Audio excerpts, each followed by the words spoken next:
Olá, então nós vamos para a última aula, aula número 9, falar enfim sobre a relação entre o magistério e o teólogo. Nós falávamos dessa missão do teólogo de transmitir a Cristo, não só de compreender melhor a Cristo, mas também de comunicar, porque quando nós conhecemos algo, a nossa tendência natural é comunicar aquilo que nós conhecemos. Então, o teólogo ele compreende melhor, compreensão daquilo que se crê, comunica, e isso gera, pelo menos cria circunstâncias propícias para que se aumente o conhecimento dos fiéis e que se aumente também o amor. Portanto, o teólogo ajuda a igreja a apresentar a verdade da fé e a explicar por que ela crê a quem porventura quiser saber. Ou seja, o teólogo faz uma colaboração especial à igreja, né? Porque no fundo ajuda a igreja e ao magistério especificamente, a cumprir a sua missão de dar razões da sua fé. Ou seja, por que a igreja crê naquilo que ela crê? Então, o teólogo ajuda a explicar isso às pessoas, né? As pessoas que colocam em questão e que, na maioria das vezes, com verdadeiro interesse, né, sobre as razões da igreja. Então, resumindo, a função do teólogo é a de conhecer a verdade e comunicá-la do melhor modo possível aos outros. Eu dizia, essa é um pouco também a função do filósofo, né? Qual é a função do teólogo? Conhecer a verdade e comunicá-la do melhor modo possível. É também uma pecha fruto do prejuízo, e também fruto do mau exemplo de alguns, né? De que o filósofo é um doido, o filósofo é um louco, o filósofo é aquele que fala e ninguém entende nada, ou aquele que fala coisas contraditórias e quando as coisas parecem sem sentido, aí e sim isso é filosofia, né? Ou teologia também, tudo pelo contrário. Função do teólogo, função do filósofo também, conhecer a verdade e comunicá-la do melhor modo possível aos outros. Esse amor à integridade da verdade tem que ser uma característica do verdadeiro teólogo e do verdadeiro filósofo. Amor à integridade da verdade.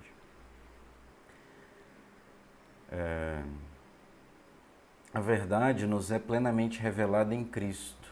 Portanto, o teólogo é chamado a intensificar a sua vida de fé e a unir sempre pesquisa científica e oração. Obviamente, porque esse é um trabalho do teólogo? Sim, é um trabalho.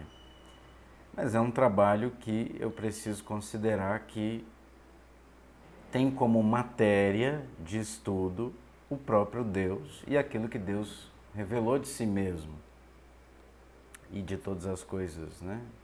Mas aquilo Deus e aquilo que Ele revelou. E que eu sou alguém de fé, que eu sou batizado, que eu sou um membro da igreja e por isso eu não posso deixar de lado a minha fé quando eu vou realizar um trabalho. Isso é metafisicamente impossível, né? Eu não posso aqui, agora eu sou sem fé. Eu posso fazer um exercício teórico de tentar ou procurar considerar, pensar as coisas e considerar as coisas como se eu não tivesse fé. A partir de um ateísmo prático. Mas não faz nenhum sentido isso, né? O teólogo, quando se trata do teólogo, ainda mais. Então, eu faço o trabalho de teólogo desde uma perspectiva de fé. Então, além da pesquisa científica, além do rigor, além da metodologia, além do amor à verdade. Sim, Ratzinger fala muito da importância da oração para o teólogo, da retidão espiritual e da santificação. Em outras palavras, o empenho teológico exige um esforço espiritual de retidão e de santificação. A gente vê, por exemplo, na Idade Média, eu digo porque são da Idade Média, mas também poderia citar teólogos de todas as épocas, né? Mas nós temos grandes teólogos, os grandes teólogos são também santos, né? São Tomás de Aquino, que é o maior de todos os teólogos, né? Os papas dizem, santo, né? Ou seja, ele não só foi competente, não foi só científico, não foi só rigoroso no seu fazer teologia, mas também foi um homem de profunda fé, de vida de oração, enfim, um santo, né? Correspondeu a esse chamado a um esforço espiritual de retidão e de santificação. A fé, por quê? Porque a fé será sempre a norma segura para guiar a reflexão do teólogo. Isso, o teólogo tem uma vantagem em relação aos outros, né? Às vezes, os limites não estão bem evidentes, né? As limitações não estão bem delimitadas, eu poderia dizer. O teólogo tem aí o auxílio da fé, que é como um farol que serve de orientação para a embarcação. Serve de orientação para o trabalho teológico. A verdade revelada, vamos lembrar dessa questão, transcende a razão, mas aqui eu vou falar novamente, né, vou repetir novamente, mas não contradiz a razão. A verdade revelada transcende a razão, mas não contradiz a razão. O que isso quer dizer? A razão sozinha, se não fosse a revelação, não chegaria a certas verdades sobre Deus. A razão pode chegar, por exemplo, ao conhecimento da existência de Deus e ao conhecimento de várias propriedades de Deus. Por exemplo, como a eternidade, a imortalidade, enfim. Porém, sem a revelação sobrenatural, a razão não conseguiria alcançar outras verdades sobre Deus, por exemplo, a unidade na Trindade, em que Deus é Pai, Filho e Espírito Santo, e etc. Então, a verdade revelada transcende a razão, nesse sentido, porque traz elementos que a razão sozinha não seria capaz de alcançar, mas não contradiz a razão, não elimina, não anula a razão, não mata a razão. Se nós pudermos fazer uma metáfora, uma comparação, é como construir uma casa, você faz lá a estrutura, mas acaba o dinheiro, não tem como continuar, então faz uma pausa e alguém que tem o dinheiro vai lá e termina a construção a partir daquilo que você deixou. Então a fé, ela não despreza os outros conhecimentos, não despreza a razão, mas ela oferece a partir daquilo que a razão alcançou, mais do que a razão poderia alcançar sozinha. Então a verdade revelada transcende a razão, mas não a contradiz. A razão, ela é iluminada pela fé. E essa razão iluminada pela fé pode atingir as verdades reveladas. Contrariando muitas correntes filosóficas, um bom teólogo, e nós precisamos reconhecer isso a teologia, precisamos reconhecer a capacidade da razão de atingir a verdade, assim como a capacidade metafísica de conhecer a Deus a partir da criação. Aliás, o Concílio Vaticano II declarou isso solenemente, que a razão é sim capaz, o homem é capaz de alcançar o conhecimento da existência de Deus somente pela luz natural da razão. Então eu estou reafirmando isso por quê? Porque o trabalho do teólogo, nós não podemos nunca, jamais considerar o trabalho do teólogo como um fideísmo, né? Como afirmações que contradizem a razão, porque não é verdade que a fé contradiga a razão. Isso, como eu disse, é um prejuízo que vem do iluminismo, da Revolução Francesa, que queria associar, e conseguiu em grande parte, queria associar tudo aquilo que se referia à fé ou à religião, especialmente à religião católica, ao obscurantismo, ao anti-científico, ao antirracional, que é uma grande injustiça e também prova de profunda ignorância sobre a relação que a igreja sempre teve com as ciências, com a filosofia e etc, e com a ciência em geral. O teólogo ele deve evitar qualquer elemento que possa lesar a fé do povo de Deus. Não somente ele se preocupa com a sua fé, mas como ele é um promotor da fé, ele comunica a fé a partir do seu trabalho intelectual, ele deve evitar qualquer elemento que possa levar à lesão da fé do povo de Deus. Então, é um princípio, se eu tenho dúvida se vai fazer mal ou não, é melhor não agir. Melhor não agir. A liberdade de investigação. E aqui eu falei, será que pode haver desentendimento entre teólogo e magistério? Sim, pode haver. Houve. Né? Sempre houve, de certa forma, alguma tensão entre magistério e teólogo. Tanto é que não é raro que às vezes o Papa tenha pedido para algum teólogo retificar as suas posições. Ou tenha alertado que, olha, por esse caminho que você vai, parece não estar bem, porque coloca em risco a compreensão, a pureza da fé, etc. Então pode haver uma certa tensão. Houve tensões entre magistério e teólogos em todas as épocas praticamente.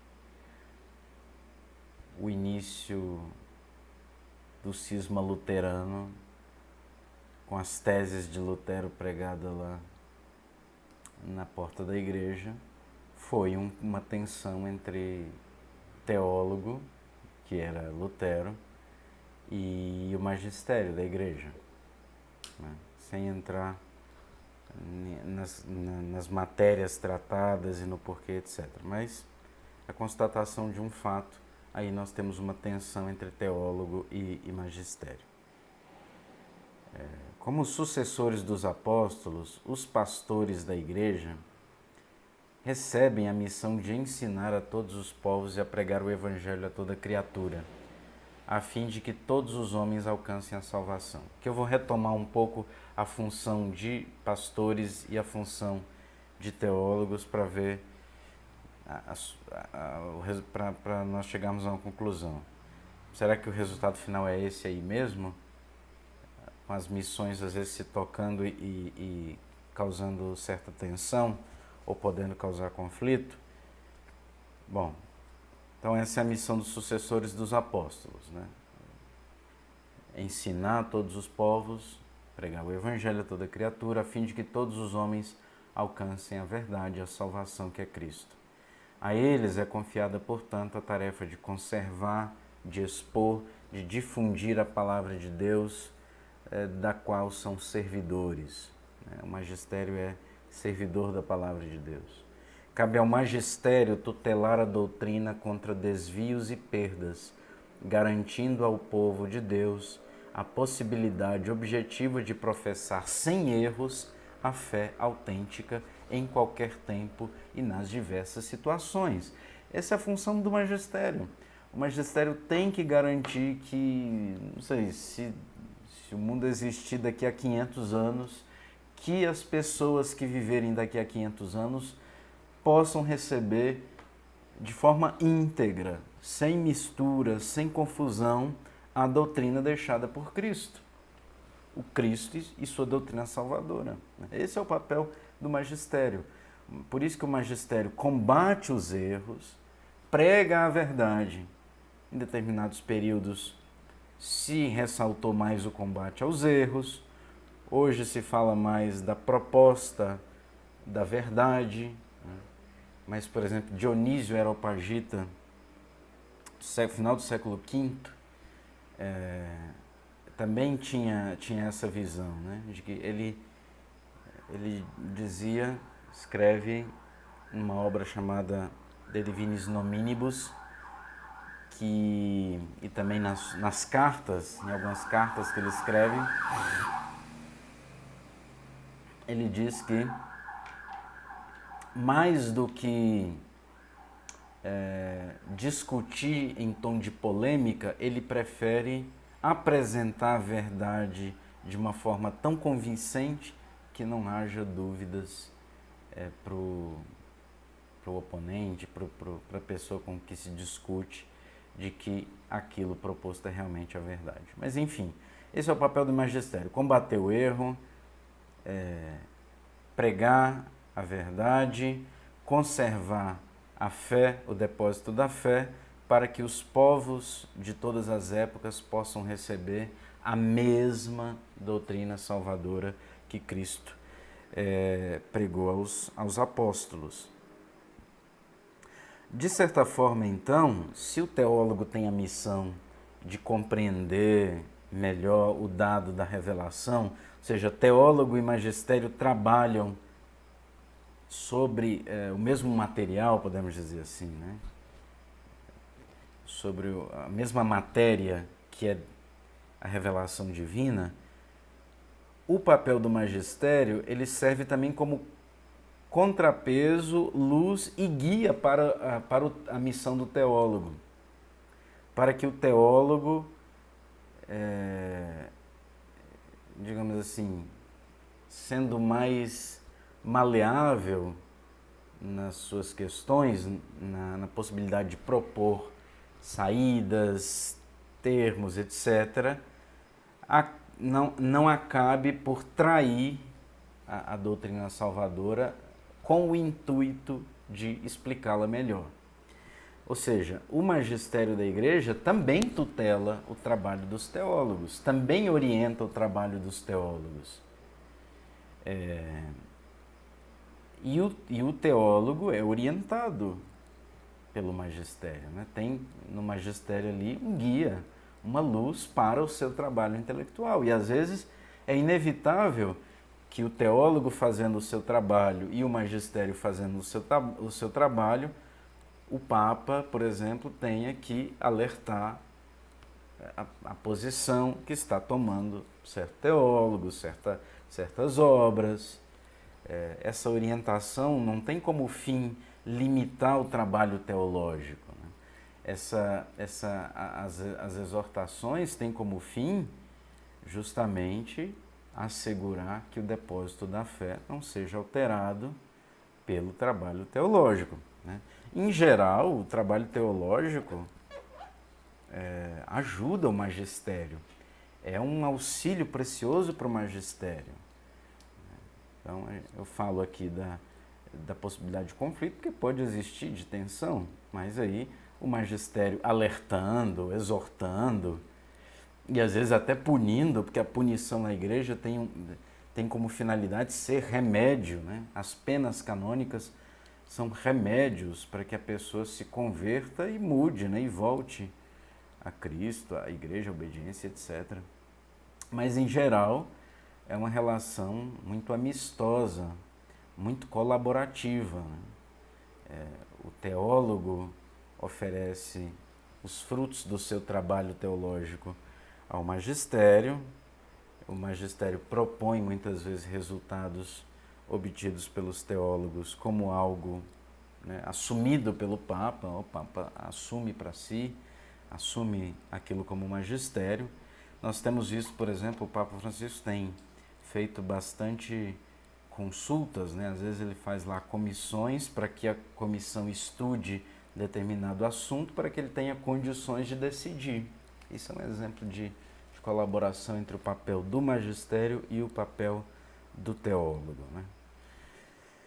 Então, é um trabalho colaborativo.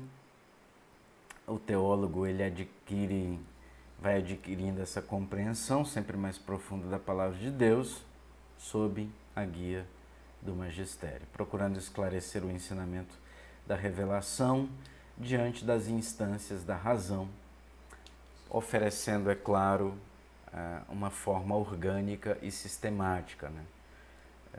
Normalmente o magistério é mais parco no uso das palavras, né? Mais sintético nas afirmações. O magistério afirma aquilo que é preciso afirmar. O teólogo, de fato, tem uma maior abundância nas possibilidades do uso do vernáculo, ou seja, mais livre para esqueci o termo, para expressar de forma mais variadas e às vezes longa os resultados da sua pesquisa teológica, né?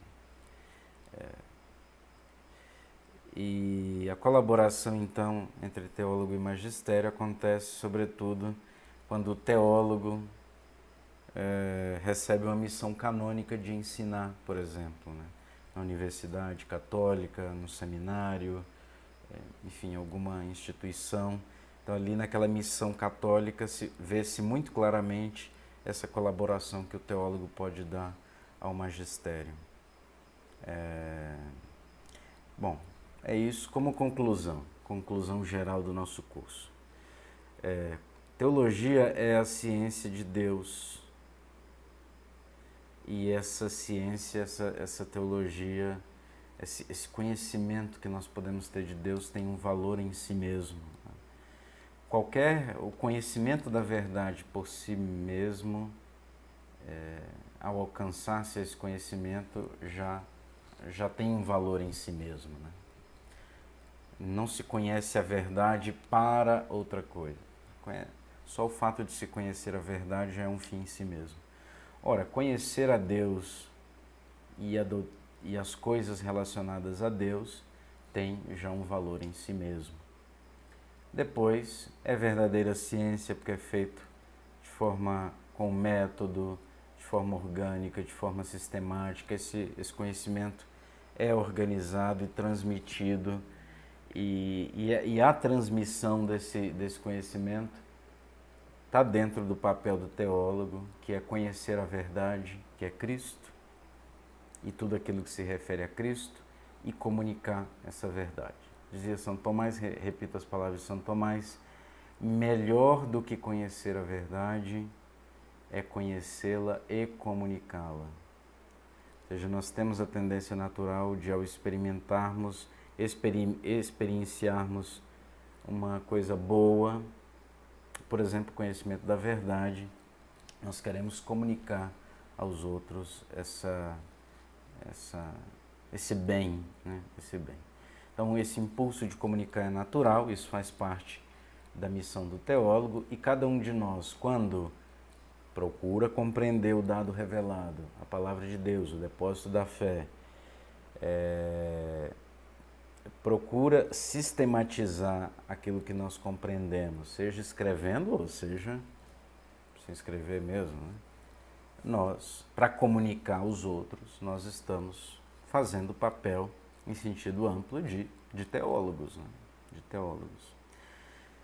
Por fim, deve-se pedir a Deus, o teólogo, a fé, porque é um dom sobrenatural.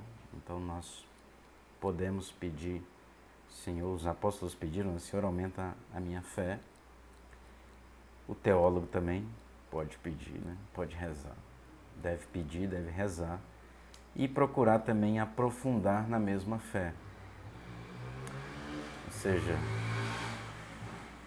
como é que eu vou ser verdadeiro teólogo? Não só sendo uma pessoa de fé, né? Sendo um homem de fé, uma mulher de fé, mas procurando essa inteligência da fé. Eu vou aos poucos estudando os temas relacionados à doutrina, vou me aprofundando num, vou me aprofundando no outro, de repente me torno mais capaz também de comunicar aqueles aprofundamentos a outras pessoas de forma sistemática, né? Bem cuidada, não coisas aleatórias. E nisso eu já, de certa forma, exerço uma função de teólogo. Né? Eu não posso deixar de me aprofundar, de buscar essa inteligência da fé, para que, compreendendo mais aquilo que eu já creio, eu possa amar mais. Amando mais, possa servir mais e melhor a Deus. Até mais.